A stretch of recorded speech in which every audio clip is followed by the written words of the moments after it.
expectativa lo que podía decir la ministra hoy, ¿eh? Sí, yo creo que dijo cosas muy relevantes, que quedó muy clara la postura del gobierno, no de la ministra solamente, del gobierno.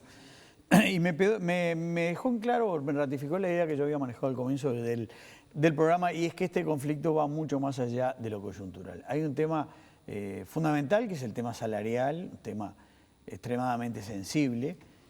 Toda educación es un tema sensible por lo que implica, por los niños, por los adolescentes, y también por los derechos de los maestros. Pero me ratificó la idea que esto va más allá. Obviamente la declaratoria de esencialidad que asumió el gobierno tocó, hablando de sensibilidad, un tema, un nervio muy sensible, ¿no? El tema de la esencialidad, que además no se había manejado hasta el momento en la educación. Pero yo digo, el gobierno afronta un conflicto en la enseñanza que va mucho más allá de lo circunstancial. Yo creo que este puede ser un momento bisagra, un momento de quiebre en las relaciones entre el gobierno y los sindicatos en particular, y en el de la enseñanza, y en lo que respecta al poder de los gremios. Y también de los gremios de la educación. Y la influencia, cómo se va a dar esta relación de poderes de aquí a los próximos 5 años.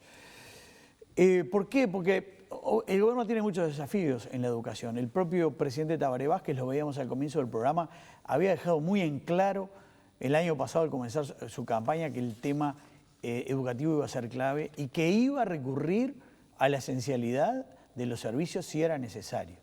Es decir, esta actitud del gobierno en realidad no puede sorprender a nadie. De algún modo lo había dicho o insinuado también el vicepresidente Sendik, el entonces vicepresidente y actual ministro Danilo Astori, todos lo habían dicho. Es decir, alguien cercano al gobierno decía, ¿por qué lo votaron? Entonces los maestros que ahora están en contra, porque fueron muy claros en ese tema. Más aún, el expresidente Mujica, siendo presidente, en el libro Una oveja negra al poder, que se editó este año, pero que compila conversaciones de cuando él era presidente, fue mucho más explícito dentro del lenguaje, además, que él a veces usaba, gráfico. Él dijo, hay que hacer mierda a los sindicatos de la educación. Dice, hay que juntarlos y destrozarlos de alguna manera, ¿no?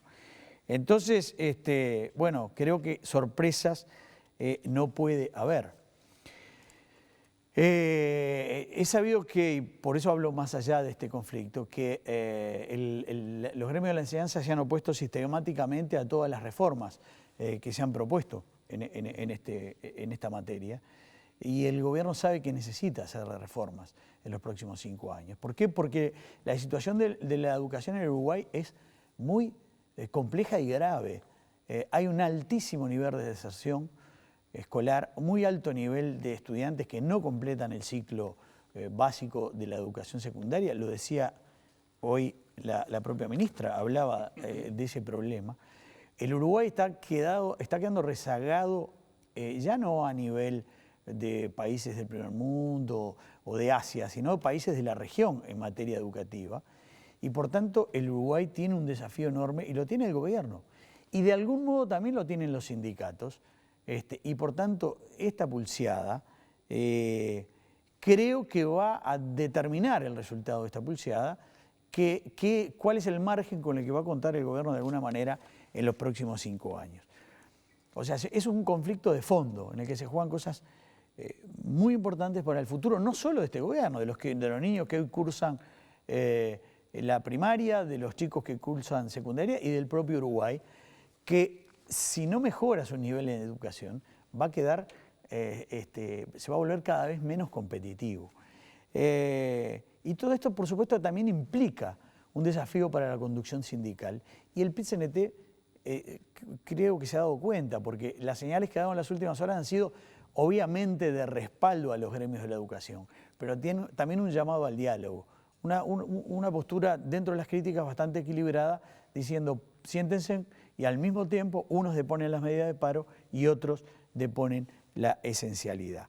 Es decir, aquí hay derechos de los docentes totalmente legítimos por un lado, derechos muy importantes de los estudiantes, de los niños y de los padres, que muchas veces tienen que ir a trabajar y no tienen con quién dejar a sus hijos, y está en futuro, mucho más que eso todavía, el futuro de la propia educación. Bueno, Alfonso, bien. Y a propósito de esencialidad, hablemos de lo que ha pasado en el INAU en estos últimos tiempos, ¿no? Porque Aquí también han pasado muchas cosas, ya Alfonso lo ha comentado en su momento, y es momento de ir con nuevos elementos que están sobre la mesa, porque se han sumado